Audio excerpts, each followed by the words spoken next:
Hello everyone, Chris Peterson here, bringing you another audio commentary on one of my games from 2012. This game is going to be between me and Julien. Now, Pierre is, I guess he's French. I'm not sure he spoke English well enough. He's 1865 at the time of playing this tournament. And it's from the 2012 Monument Open. Where I'm playing black, and this is round 2.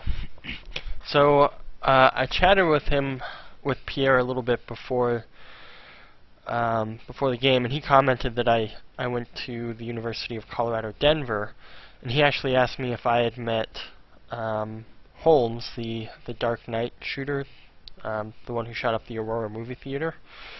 But Holmes actually went to the Anschutz Medical Campus, to which I had never been to. But it is an extension of UCD, but a totally separate campus. So I had never met him or anything like that. So, but we had an interesting little conversation about it. So going into this game, I didn't know anything about Pierre. I didn't know too much about how he played or anything like that. But it's a fairly safe assumption to say that most, if not all, A players and B players in Colorado tend to play more solid chess than adventurous chess, and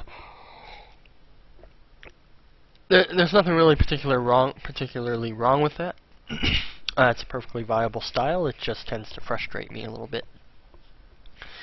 And my typical advice to lower ranked players is to open up a little bit, play aggressive, play different openings, don't play so many boring systems. And I mean, that's advice that I should take myself, because I pretty much only play the London system or stuff like that. But I'm just too lazy to study, I guess. So so this game started D4. I'm black. Knight F6, C4, Knight C6. And this game, I guess it's more of an opening exploration of a particular trap line in this particular opening. And so Robert Ramirez, who's a friend of mine that also plays this opening, was going to come with me to this Monument Open tournament, but unfortunately due to personal issues he couldn't attend, so I played this opening in his stead. So Knight C3, E5, D5, Knight E7, and let the little Two Knight Tango dance begin. E4, Knight G6, and I mean, this is all book stuff so far. Bishop D3, Bishop C5. So this bishop on C5 becomes a real nuisance for white. It usually hides itself back on A7 with moves like A6, bishop back to A7, and it snipes at the white castled king. Mainly on this F2 square. So now white plays Knight G to E2, and this is actually a book trap. I don't know the book, but I was told afterwards that it's just a trap in this line. If they play Knight G to E2, the F5 square. Oh, sorry, the F5 square in particular is really juicy for the knight, so it kind of makes sense that they would want to go Knight G to E2. However, because of that monster bishop on C5, eyeing that F2 square, it's a huge mistake. So Knight G4. Usually, what they have to do instead is to play Knight F3 and then castles. I've also seen Queen E2 and Bishop E3 to trade off that nasty C3, C5 bishop. I mean, let me do red colored.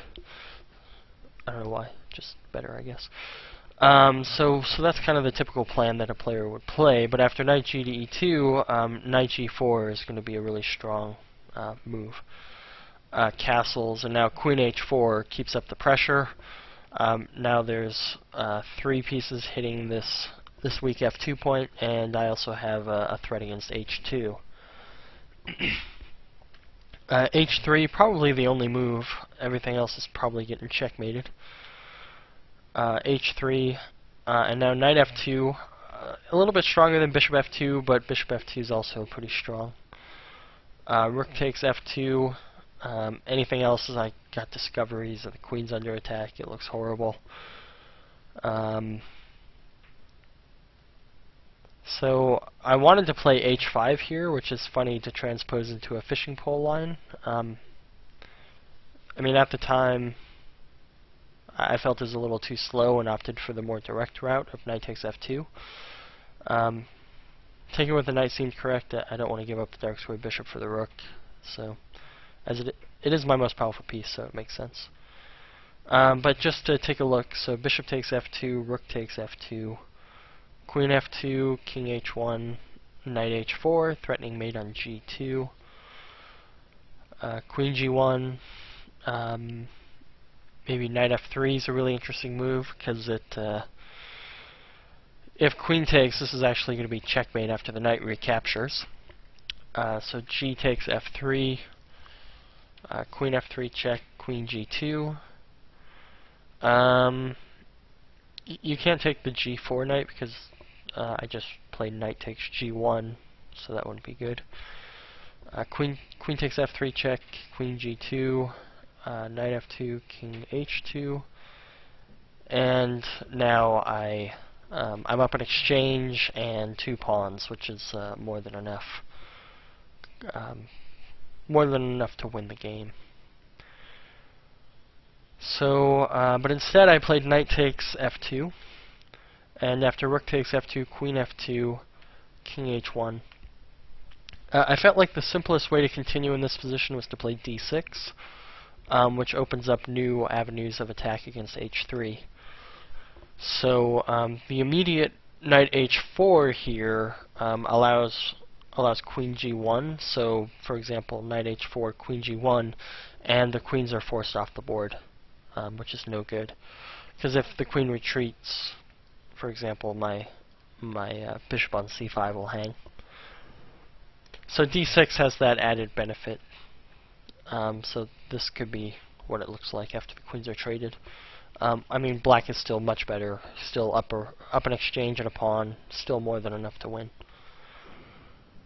So I just played d6. You know, keep it simple. Queen d2. And now bishop takes h3. And I find it hilarious that every time I play the Two Knights Tango, my light squared bishop does absolutely nothing until I can sacrifice on h3. And then it swoops like a secret agent, taking a bullet for the team. So bishop takes h3, g takes f3. Anything else, it looks horrible. Well, g takes f3 is pretty bad also. Yeah. So g takes h3, queen f3 check, king h2. And now knight h4 is a really strong move because now I got this threat on g2 mate. So the next move should be forced. He's pretty much forced to play queen f1 here. And after queen f1, queen takes d3 is good. So now I'm still up an exchange in 2 pawns, like in that other variation. Bishop e1. I mean, there's really nothing better. Bishop e1, knight f3 check, knight takes e1, queen c4, and now I'm up 3 pawns in an exchange. So more and more material is just vanishing for white. So that's a fun variation. But that's like the best defense. So after knight h4, he played knight to f4, and I mean, it makes sense because he wants to defend g2, and he's also threatening to trade queens. So it makes sense why he wants to do that. I guess I should have did those arrows and stuff on this position, but that's okay. So I played e takes f4. I could also play queen f2, very similar line. But e takes f4 was very simple because now if he takes, I just play I just play knight takes, and then I win the bishop at the end of it all. Oh, let me just illustrate that. So the main issue is that the knight is now trapped on d2. All the squares are covered by white pieces. But after rook d1, bishop e3 holds everything together. So I saw all that if he tried to trade queens. So instead he tried bishop f1, but that just leads to a checkmate in 2. There really isn't much else that he could try. I mean, the computer, it's basically saying you're either mated or you have to be down just a ton of material. So he tried bishop f1 and then queen f2 check, and it's going to be mate in, well, the next move. So that is it for that game. Like I said, it's more of an exploration of an opening trap than an actual game, because it was very one-sided. So if anyone's interested in playing the Two Knights Tango, this is a typical trap that comes up. I get it all the time in Blitz. This is actually the first time I've had it in a slow game. And I actually played it really well, considering it's a slow game, and I've never actually seen the book lines. I don't own a book on the Two Knights Tango or anything. I actually just made this all up on the spot, believe it or not, during the game. Yeah, so that's it for the game. Let me know what you think in the comments. If you don't see it, the mate's coming on g1, or queen takes g2. So I'll catch you guys next time.